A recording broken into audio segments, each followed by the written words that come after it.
Shalom, puji Tuhan, selamat hari Minggu, selamat kita berjumpa kembali saudaraku dalam ibadah GKT Raja Daud 27 Maret 2022. Mari saudaraku kita siapkan hidup kita mau memulai ibadah kita pada pagi hari ini. Sama-sama kita nyanyikan pujian ini, kita katakan layak dipuji, disembah.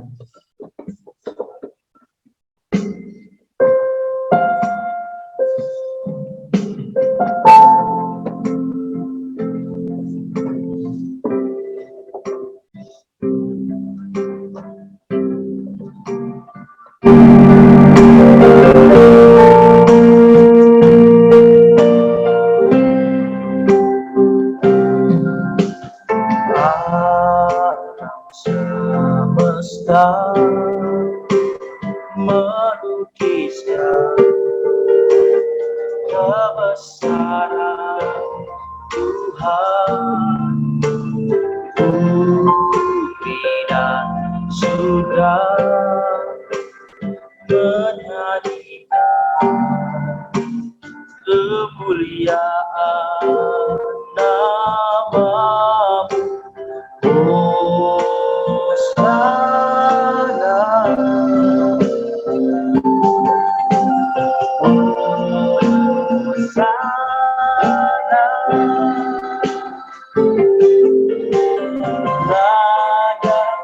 Dipuji, disembah, Kaulah yang bertata, tulus sekarang dan selamanya.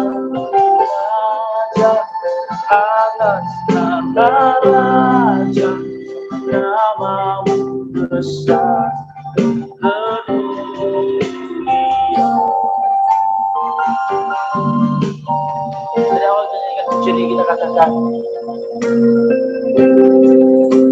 alam semesta, alam semesta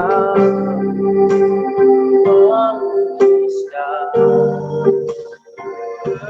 kebesaran Tuhan, dan juga menyanyikan kemuliaan nama-Mu. Hosana,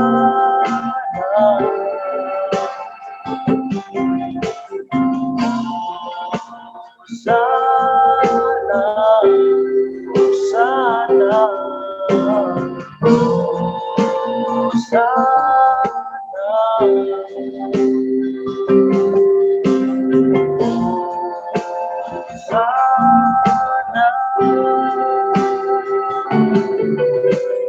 layak dipuji, disembah, Kaulah yang bertata, tulus sekarang dan selamanya. Raja atas segala raja, nama-Mu besar mulia. Layak dipuji, disembah, Kaulah yang bertata, tulus sekarang dan selamanya. Raja atas segala raja, nama-Mu besar mulia. Nama-Mu besar mulia, nama-Mu besar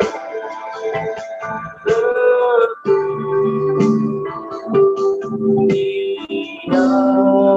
Mari kita sembah Yesus, layak dipuji, disembah, Kau tinggikan, layak dipuji, disembah, layak diangkat. Terima kasih, ku bersyukur, ku bersyukur.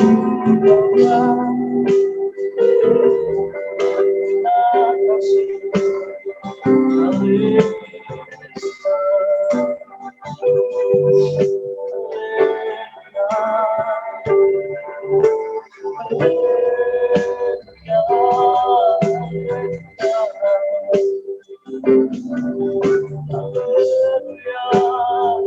Puji namamu Yesus, sembah Kau selalu namanya Kau sembah. Terima kasih Bapa, terima kasih Yesus.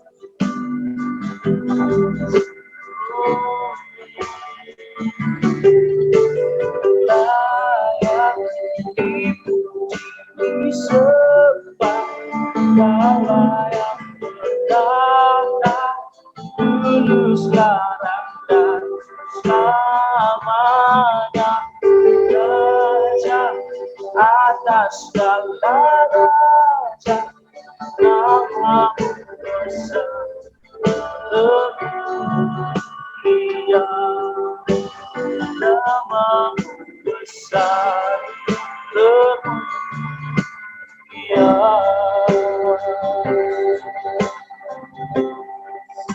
Terima kasih Bapa yang baik. Terima kasih buat segala kebaikan-Mu Tuhan. Kau layak dipuji dan disembah. Kami serahkan ibadah kami ke dalam tangan-Mu Bapa. Dari awal, pertengahan hingga akhirnya Tuhan Yesus, khususnya hamba-Mu yang menyampaikan firman-Mu Tuhan, kiranya urapan-Mu terjadi dan semua jemaat yang mendengarkan firman-Mu dapat diubahkan oleh firman-Mu ya Tuhan Yesus. Kau berkati kami dimanapun kami berada Tuhan. Yang menyaksikan channel ini ya Tuhan Yesus, kiranya sama-sama Kau jamah, Kau lawat kami Tuhan. Dalam nama Tuhan Yesus, menyerahkan ibadah kami ini dalam tangan-Mu. Dalam bersama-sama kita katakan amin. Mari saudaraku, kita memuji Tuhan, kita katakan ingat akan nama Yesus.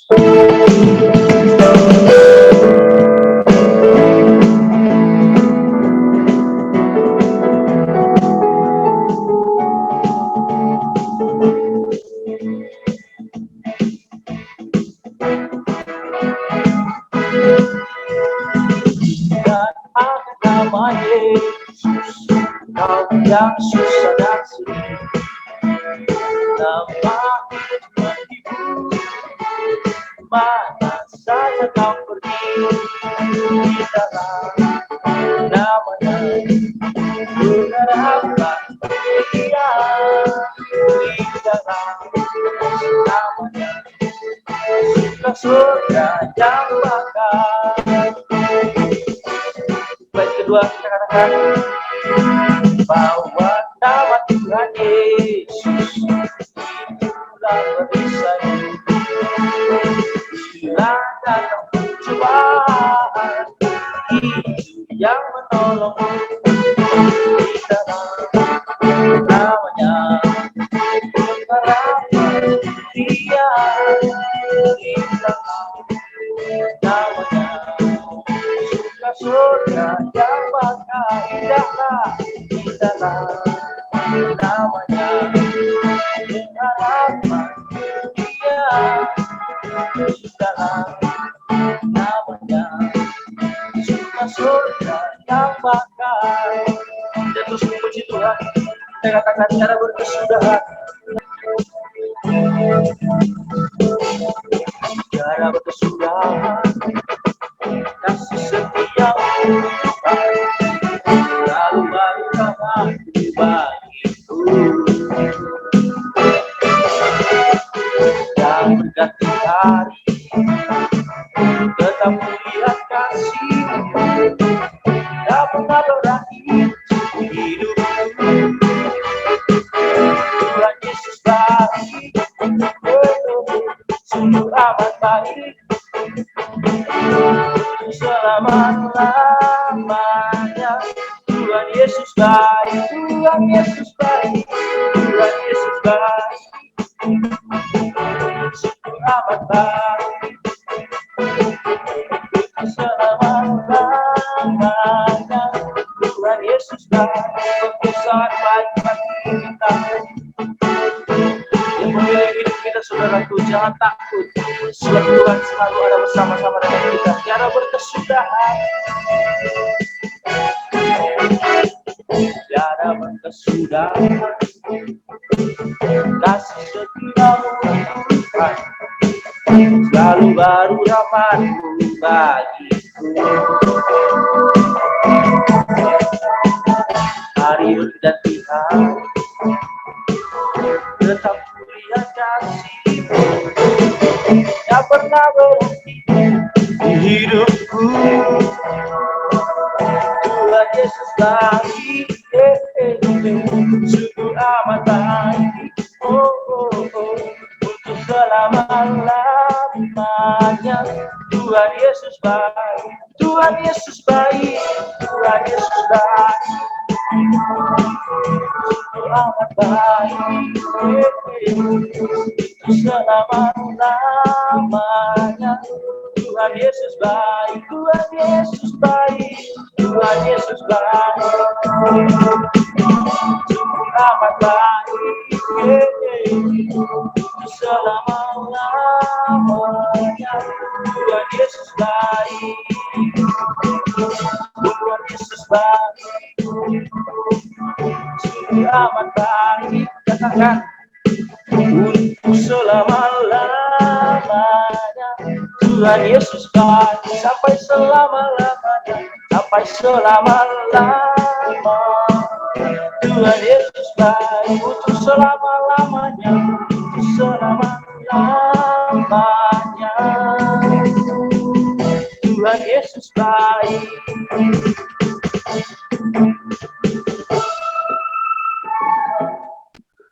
Puji Tuhan, tiba saatnya kita mengakui pengakuan iman rasuli kita bersama-sama. Kita katakan, aku percaya kepada Bapa, Allah Bapa yang Maha Kuasa kali langit dan bumi, dan kepada Yesus Kristus anaknya yang tunggal Tuhan kita, yang dikandung daripada Roh Kudus, lahir dari darah anak Maria, yang menderita di bawah pemerintahan Pontius Pilatus, disalibkan, mati dan dikuburkan, turun ke dalam kerajaan maut, pada hari yang ketiga bangkit pula dari antara orang mati, naik ke surga, duduk di sebelah kanan Allah Bapa yang Maha Kuasa, dan akan datang dari sana untuk menghakimi orang yang hidup dan yang mati. Aku percaya kepada Roh Kudus, gereja yang kudus dan am, persekutuan Orang Kudus, pengampunan dosa, kebangkitan daging dan hidup yang kekal. Amin. Kita mau mendengarkan firman Tuhan pada saat pagi hari ini, saudaraku. Kita siapkan hati kita untuk mendengarkan firman Tuhan.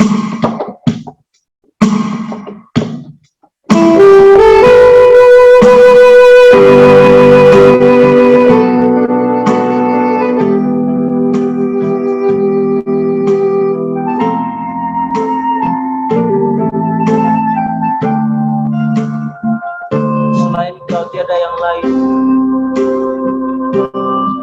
selain Kau tiada yang lain. Ada pada di surga, selain Kau tiada yang lain.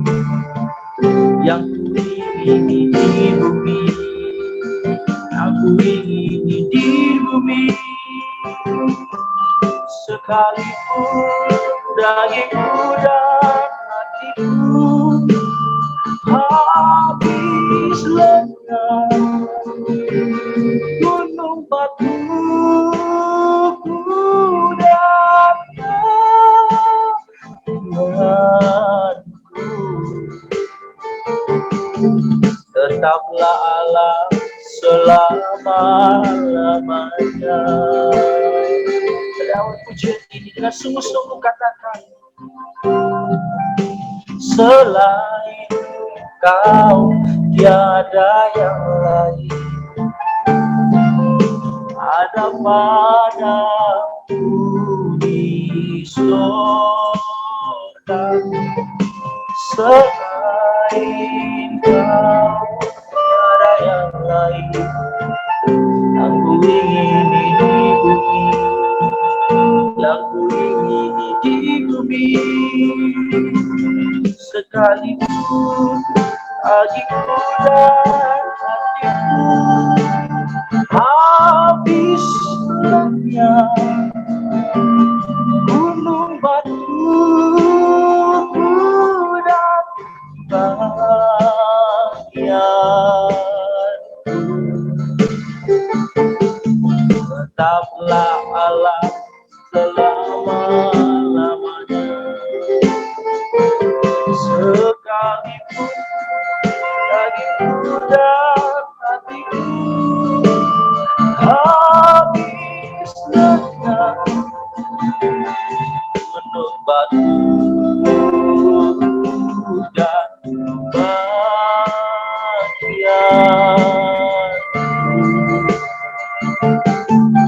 Tetaplah Allah selama-lamanya. Tetaplah Allah selama-lamanya.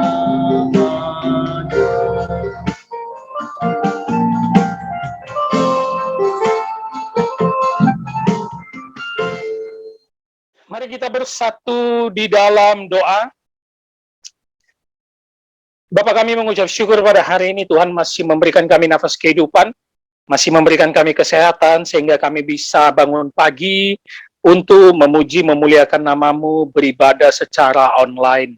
Kiranya Tuhan yang memberkati kami di tempat kami masing-masing agar dengan serius mengikuti ibadah ini dari awal sampai akhir, menyenangkan Engkau dengan nyanyian dan pujian dari hati kami yang paling dalam.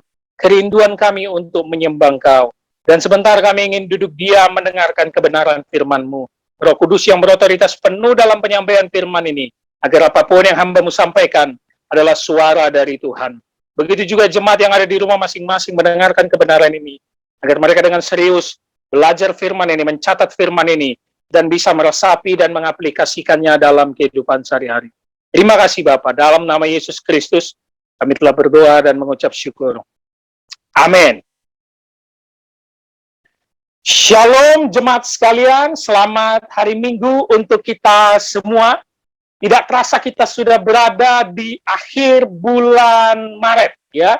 Ini adalah minggu terakhir di bulan Maret dan kita 2 minggu lagi menuju Paskah, ya. 2 minggu lagi menuju Jumat Agung dan Paskah. Oleh karena itu, di dalam masa Prapaskah ini, kita betul-betul mempersiapkan hati dan pikiran kita mengenang sengsara Yesus Kristus. Dan ketika nanti kita masuk ke Jumat Agung dan Paskah, kita betul-betul mengalami perubahan hidup dan paradigma dalam mengikuti pelayanan Yesus Kristus.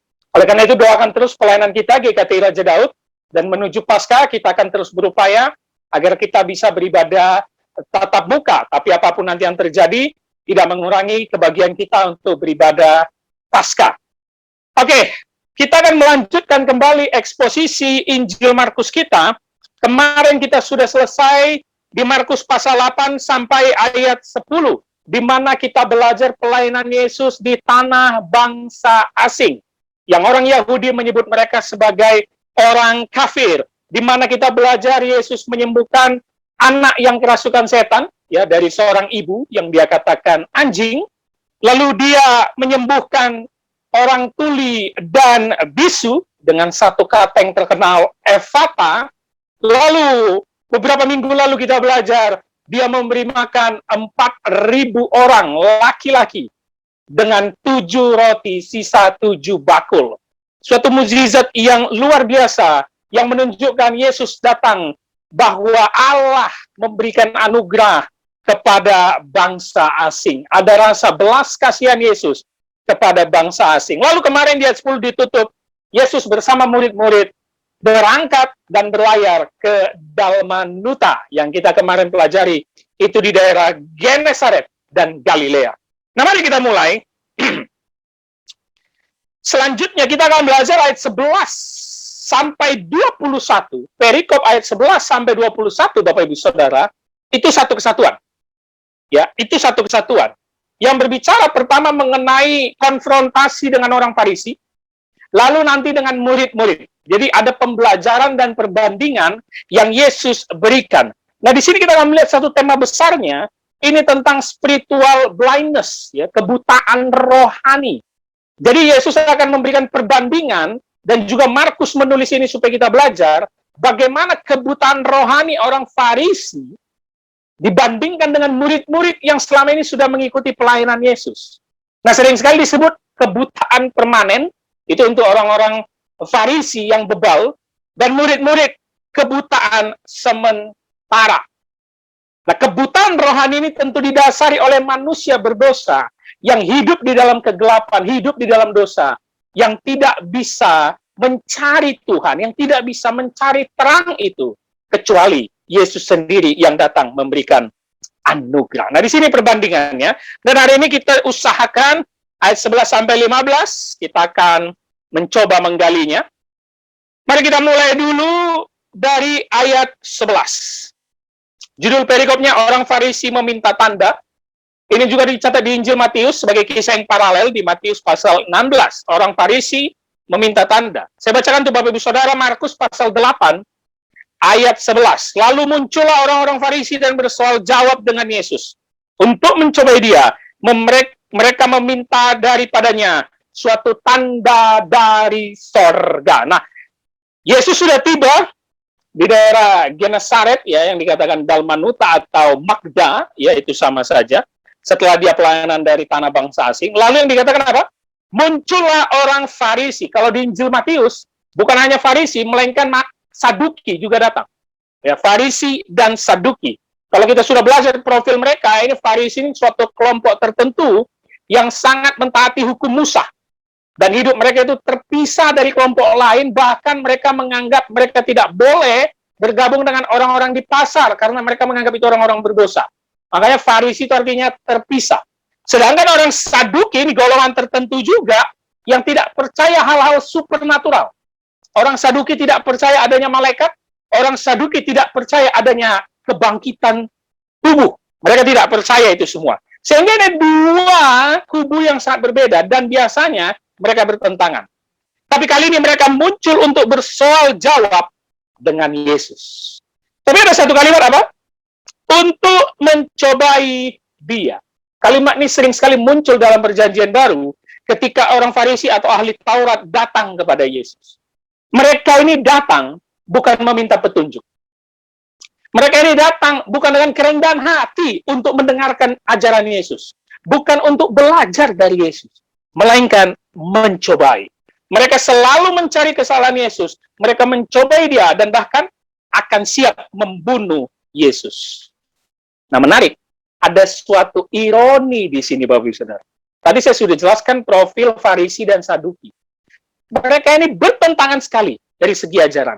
Tetapi untuk mencobai Yesus, mereka berkomplotan. Aneh ya? Orang yang hidup di dalam kebutaan rohani, yang hidup di dalam kegelapan, itu biasanya saling mengajak untuk terus berbuat dosa. Ya. Untuk saling bergabung, menentang sang kebenaran.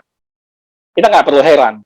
Di zaman sekarang, banyak kepercayaan, banyak agama, banyak kelompok tertentu, yang tentu akan terus mencari-cari kesalahan kekristenan, bahkan menghina Yesus.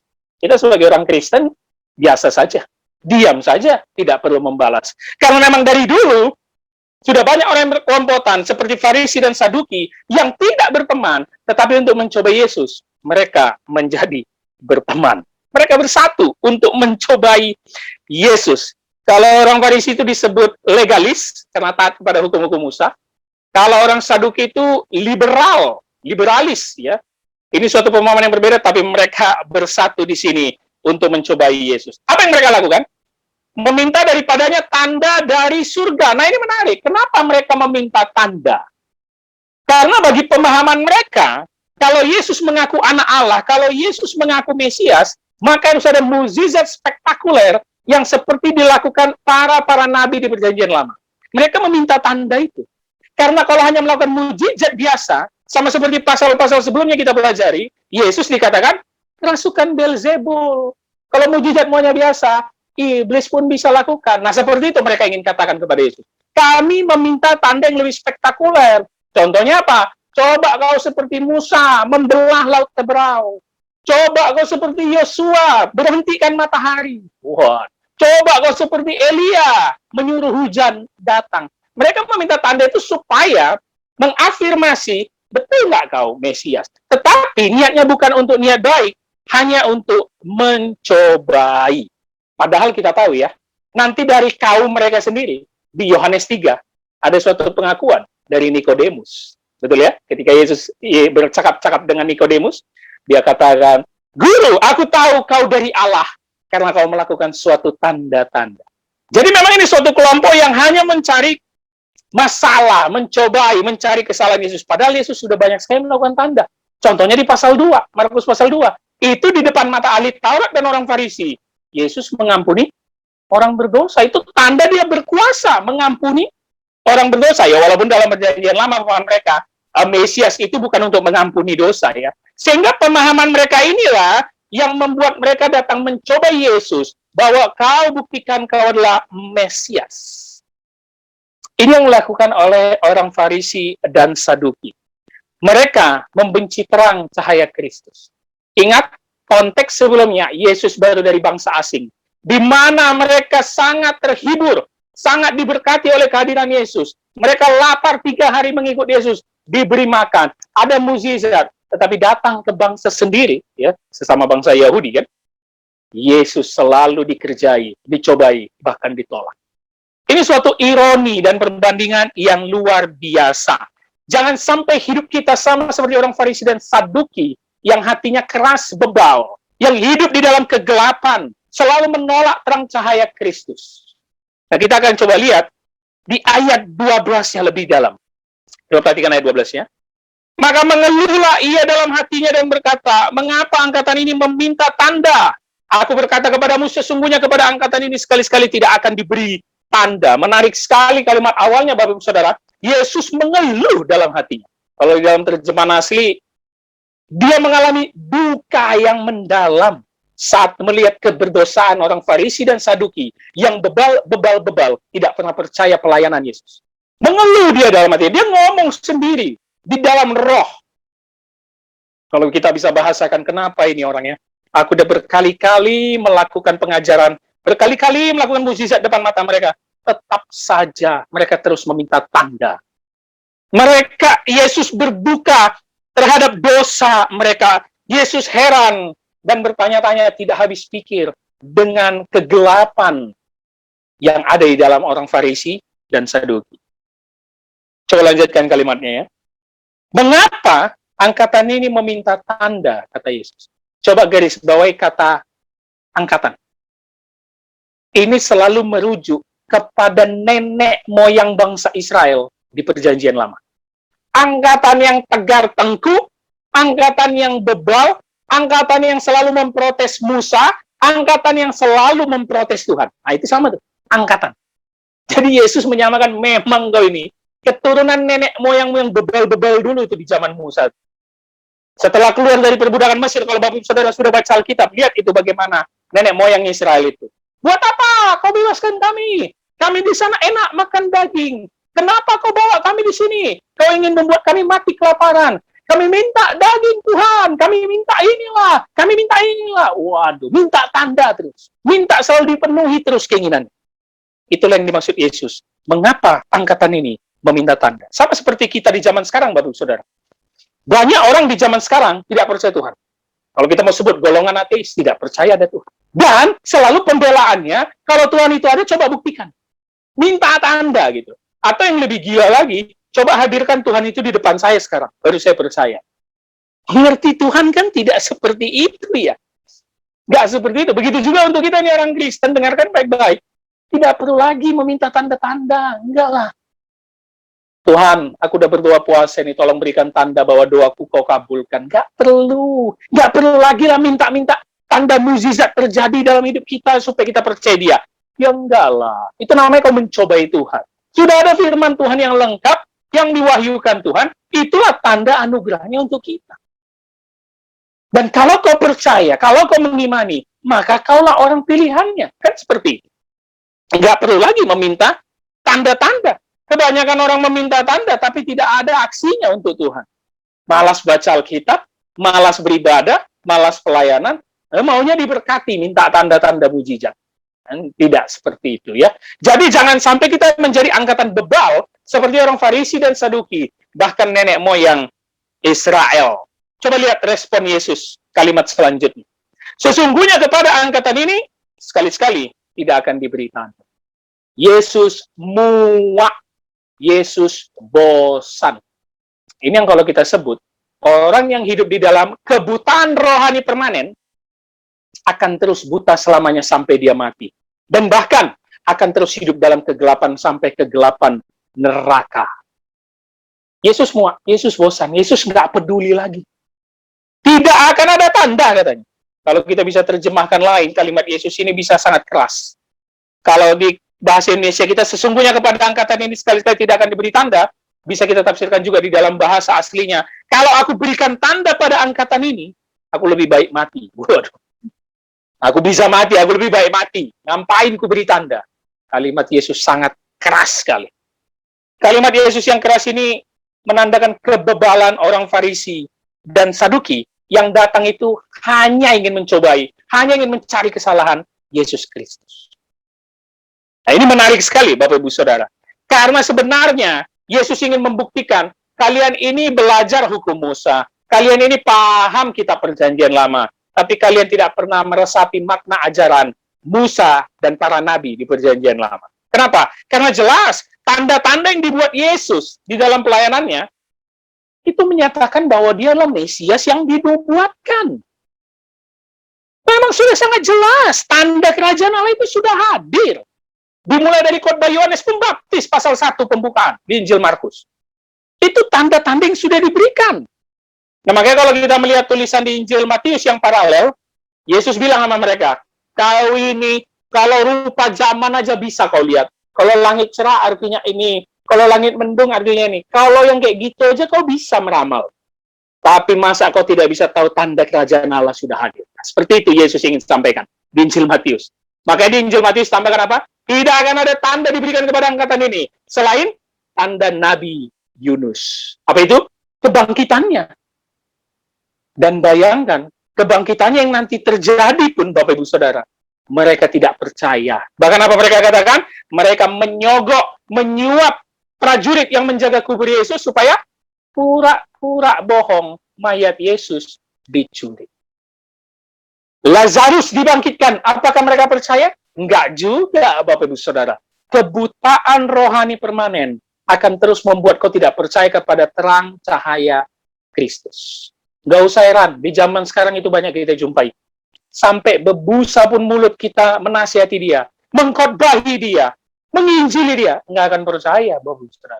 Itu pasti ada. Angkatan-angkatan seperti itu pasti ada. Dan itulah bagian dari pilihan Allah kepada umat-umat. Mengerikan. Coba kita lanjut ayat 13. Ia meninggalkan mereka. Ia naik pula ke perahu dan bertolak ke belakang. Setelah dia merasa duka tadi ngomong dalam hatinya, kenapa angkatan ini minta tanda? Lalu dia bilang, tidak akan ada tanda. Dia muak, dia bosan. Dia langsung apa? Meninggalkan mereka. Yesus tidak peduli, Bapak. Nih, saran praktis saya berikan. Kalau ada teman, saudara, yang sudah berkali-kali kita konseling, kita pastoral dengan baik, kita temani, nggak percaya juga, terus berlakukan hal yang sama, tidak bertobat, tinggalin. Jangan habiskan hidupmu, jangan habiskan waktu dan energimu untuk orang seperti itu. Saya bukan katakan benci dia ya, enggak. Tinggalin aja udah.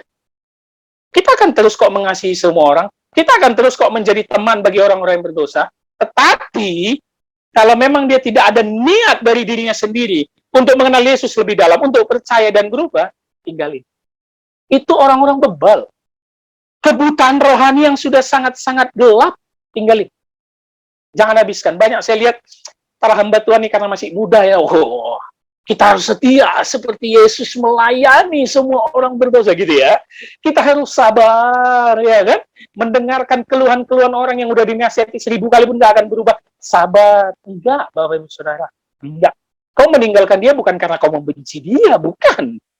Kau meninggalkan dia karena dia terus hidup di dalam kebutaan permanen. Dia hidup terus di dalam kegelapan. Tentu dong.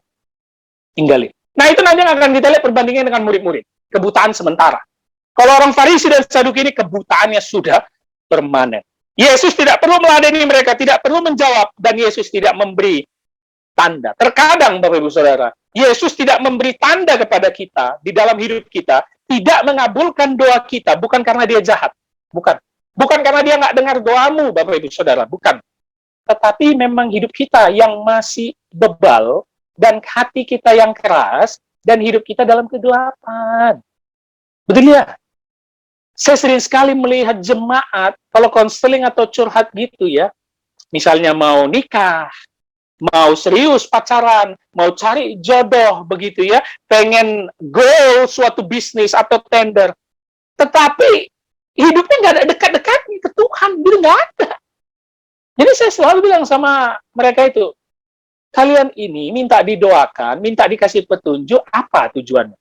Kalau tujuannya hanya mau mencari apa yang kalian inginkan tercapai, minta diberkati doang, tetapi habis itu Tuhan dibuang, nggak ada gunanya.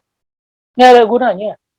Jangan. Jadi kadang tanda itu tidak diberikan karena kebebalan kita seperti orang Farisi dan Saduki yang tidak pernah mau dekat kepada Tuhan. Mereka tidak bisa menerima sang terang yang dikatakan di Yohanes pasal 1 ya. Dia datang kepada umatnya, tetapi umatnya membenci terang itu sendiri, gitu ya. Jadi hidup di dalam kegelapan. Lalu dikatakan ia naik pula ke perahu dan bertolak ke seberang. Langsung dia berlayar bersama murid-murid dari barat Kapernaum menuju ke timur Kapernaum. Ini masih seputaran Galilea. Dan Bapak Saudara saya beritahu, sampai pasal 9, itu adalah pelayanan terakhir Yesus di daerah Galilea. Jadi ini sudah mendekati akhir-akhir pelayanan Yesus di daerah Galilea. Dan masa waktu pelayanan dia bersama murid-murid ini sudah menyentuh di 2 tahun. Jadi artinya tinggal 1 tahun lagi menuju dia di kayu salib dan mati. Jadi ini sudah mendekati akhir-akhir. Sudah setengah perjalanan. Ingat Markus 16 pasal ya. Kita di pasal 8. Itu adalah perikop singkat tentang konfrontasi Farisi, Saduki bersama Yesus. Markus menuliskan selanjutnya, menarik setelah mereka berlayar, sekarang fokusnya ke murid-murid. Coba kita lihat ayat 14. Ini perikop baru.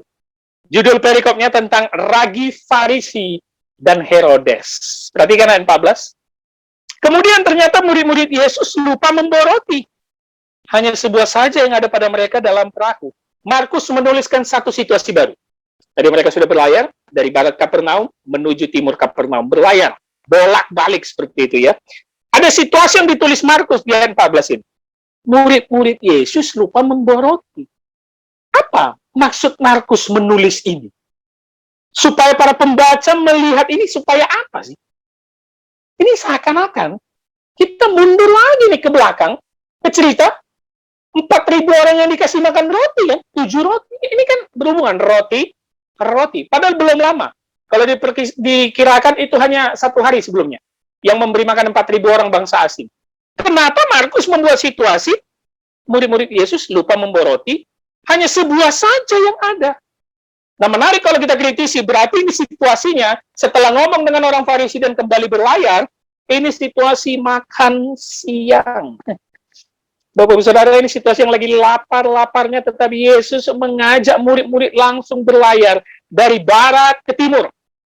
Ya, ini cukup melelahkan ini.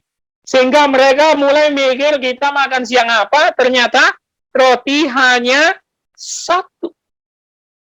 Sengaja Markus memasukkan ayat 14 ini sebagai situasi cerita tentang lupa membawa roti, karena ini ada hubungannya dengan pengajaran kepada murid-murid.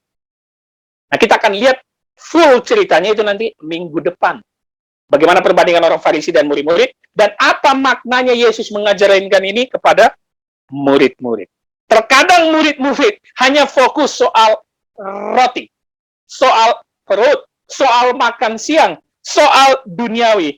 Padahal mereka harus mengikut sang perang Yesus Kristus. Mereka terus berlayar bersama Yesus Kristus, melayani dan memberitakan kerajaan Allah. Lalu perhatikan kalimatnya di ayat ke-15.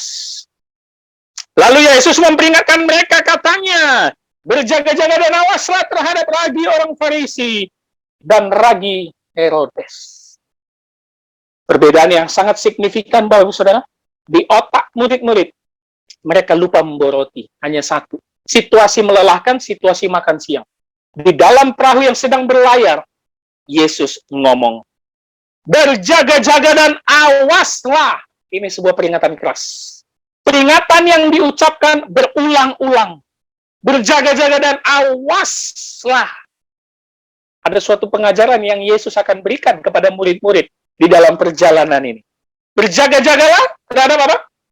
Ragi orang Farisi dan ragi Herodes. Di Injil Matius tetap ditambahkan ragi orang Saduki. Jadi ada Farisi, Saduki, Herodes. Ini 3 kelompok penting yang pada zaman itu harus diwaspadai murid-murid, Bapak Ibu Saudara. Kenapa? Karena murid-murid ini sudah setengah perjalanan ikut Yesus. Hati mereka itu kadang masih terombang-ambing dengan berbagai berita, dengan berbagai ajaran di sekitar umat Israel. Orang Farisi sangat ketat terhadap hukumnya, legalis.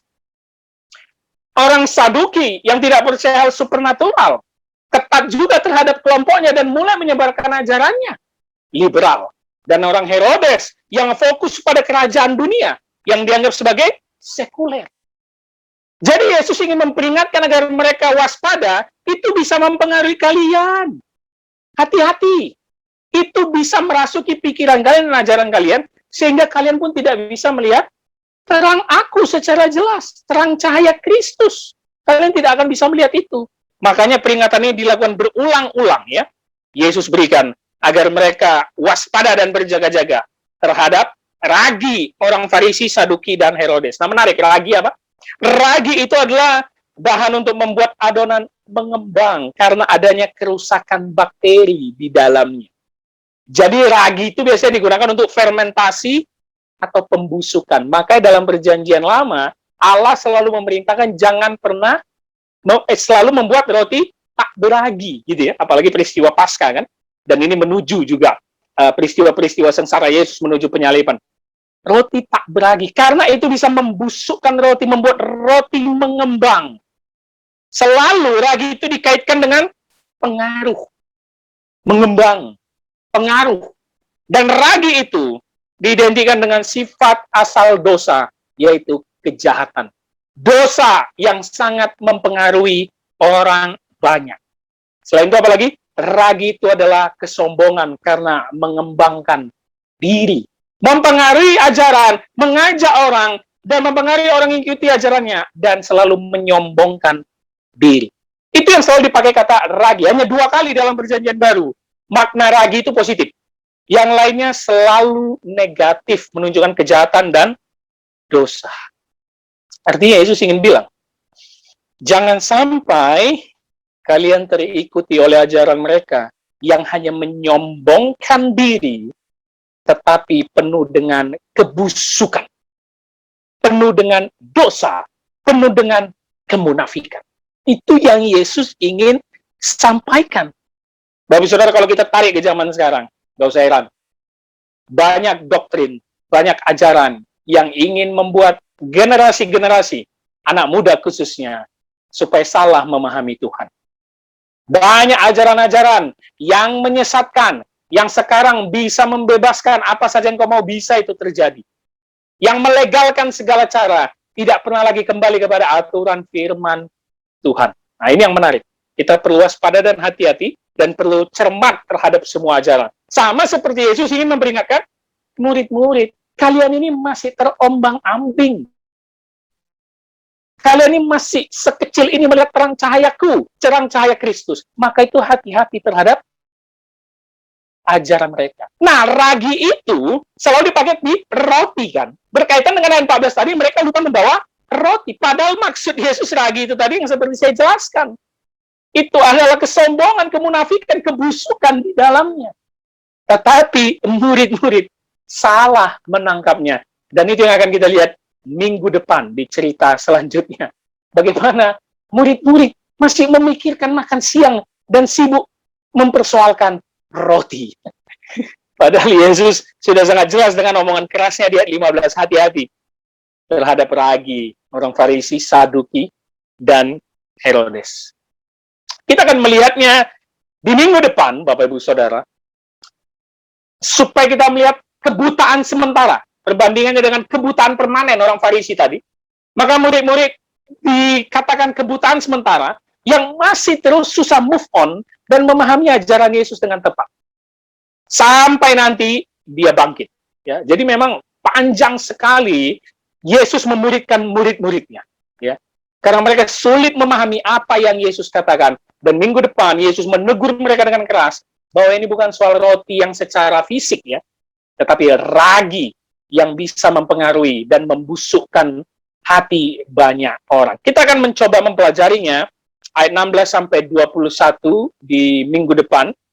Dan kiranya kita belajar satu hal di dalam perikop ini, di minggu ini Bapak Ibu Saudara, bahwa kita betul-betul harus memahami ajaran Yesus yang benar, yang sehat.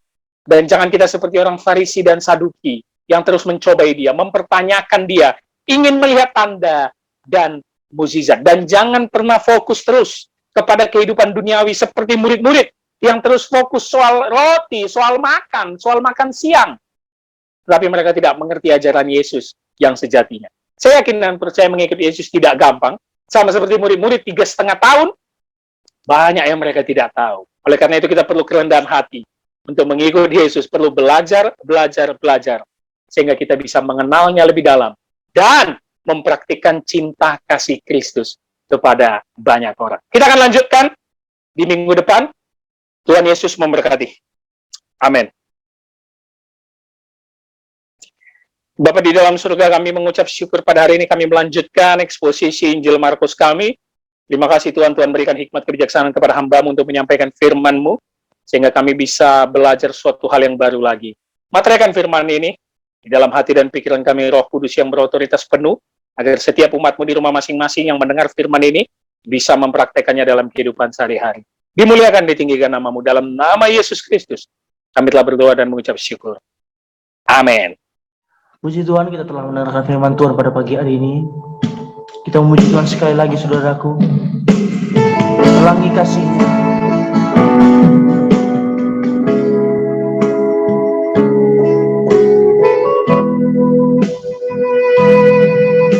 Apa yang kau alami kini, mungkin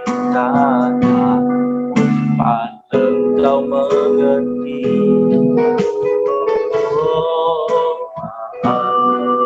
yang engkau alami tak melebihi kekuatan tangan Tuhan.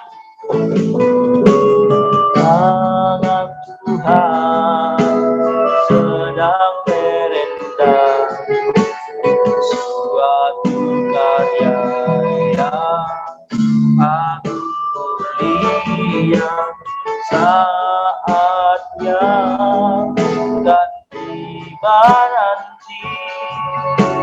Kau lihat pelangi kasih-Nya, tangan Tuhan sedang merendam suatu karya yang aku lihat saatnya dan tiba nanti. Kau lihat pelangi kasih-Nya, kau lihat pelangi kasih-Nya.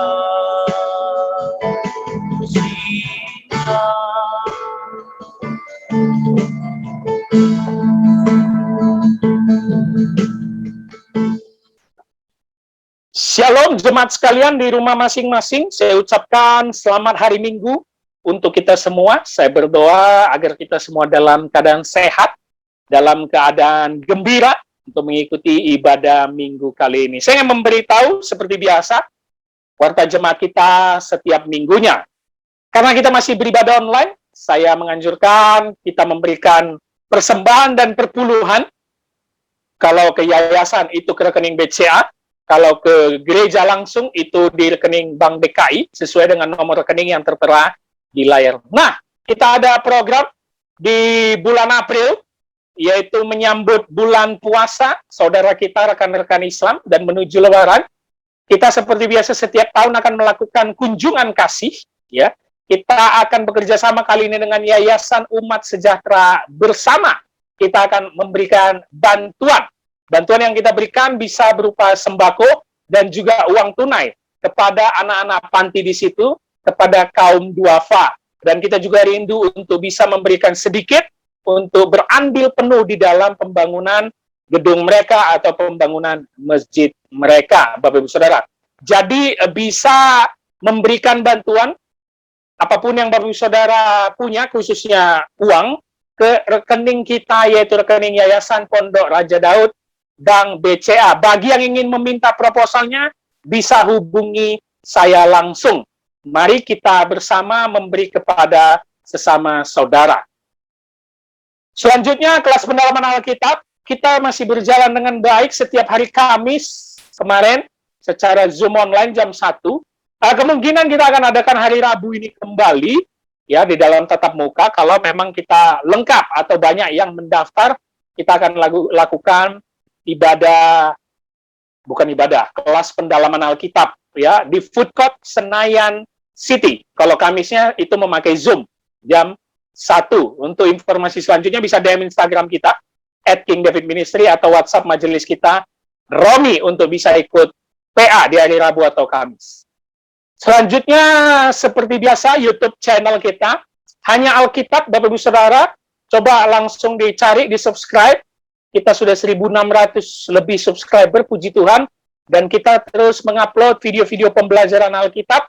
Itu setiap minggu bisa sampai 2 kali. Maka tonton, dukung, like, komen, dan share kepada banyak orang. Begitu juga dengan YouTube GKTI Raja Daud, menaikkan khotbah setiap minggunya. Mari dukung terus pelayanan media kita. Begitu juga dengan buku dan buletin, bisa sudah dipesan. Kalau mau cetak, bisa hubungi saya dulu. Nanti saya akan hubungi percetakan untuk mencetak kembali secara hard copy, ya. Atau di dalam bentuk PDF langsung dikirim lewat WhatsApp. Ada biaya kirim saja. Ini buku dan buletin. Doakan buku saya yang ke-6 akan terbit di tahun ini. Masih di dalam proses. Kiranya bisa menjadi berkat. Dan juga buletin kita yang akan terbit secepatnya. Jadi kita akan terus memberkati banyak orang lewat media-media kita. Doakan selalu pelayanan media kita agar berkembang dan menjangkau banyak jiwa. Demikian yang bisa saya sampaikan di Warta Minggu ini. Mari Bapak Ibu Saudara, untuk mengakhiri ibadah kita bersatu di dalam doa. Bapa di dalam surga, kami mengucap syukur pada hari ini kami masih bisa beribadah, memuji, memuliakan Engkau dari tempat kami masing-masing. Biarlah nyanyian dan pujian kami dari awal sampai akhir ini menyenangkan hati Tuhan. Biarlah ini menjadi kesukaan dan dupa yang harum di hadapan-Mu. Dan firman yang ditabur bisa dimateraikan dalam hati dan pikiran kami, sehingga kami menjadi umat-Mu yang setia, yang belajar firman-Mu, dan bisa melakukannya dalam kehidupan sehari-hari. Terima kasih Bapa, hamba-Mu berdoa, buat tangan-tangan yang memberi persembahan, baik ke yayasan atau ke gereja, terutama di dalam misi kami, untuk membantu saudara kami Yayasan Umat Sejahtera. Kiranya ini berlangsung dengan baik, berlangsung dengan sukses di awal bulan April nanti menuju puasa dan lebaran. Kiranya Tuhan yang menggerakkan banyak orang untuk memberi persembahan, untuk kami bisa menjadi perpanjangan tangan Tuhan untuk membantu sesama kami. Berkati tangan-tangan yang memberi persembahan, berkati keluarga mereka, berkati usaha mereka, berkati pekerjaan mereka, berkati jodoh mereka, dan apapun yang mereka inginkan. Kiranya Tuhan dengarkan dan kabulkan sesuai dengan waktu Tuhan. Terima kasih Bapa, hamba-Mu berdoa buat pelayanan yang Kau percayakan kepada kami, gereja-Mu, GKTI Raja Daud, segala visi dan misinya kami serahkan ke dalam tangan Tuhan.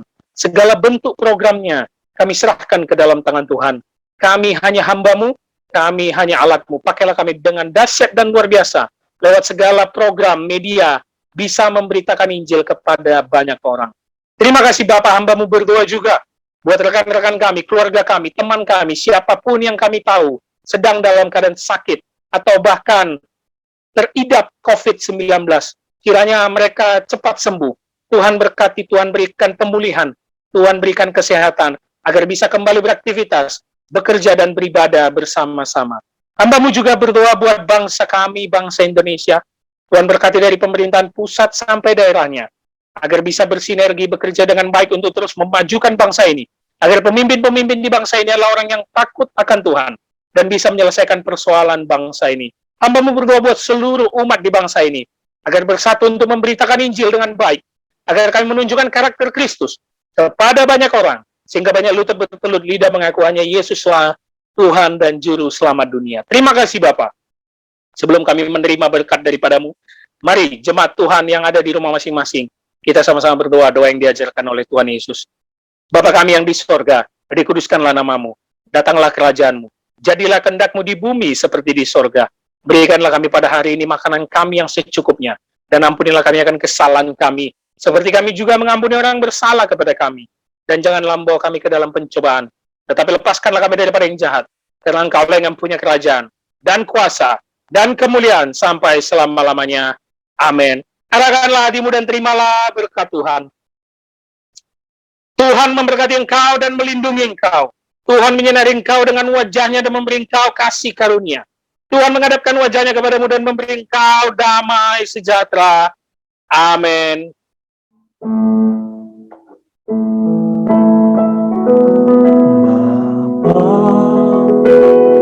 Terima kasih Bapa di dalam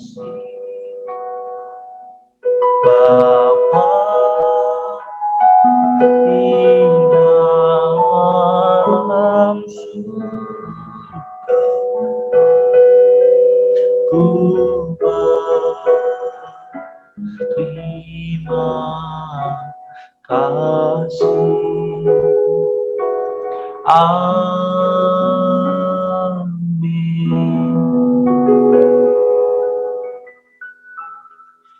Amin.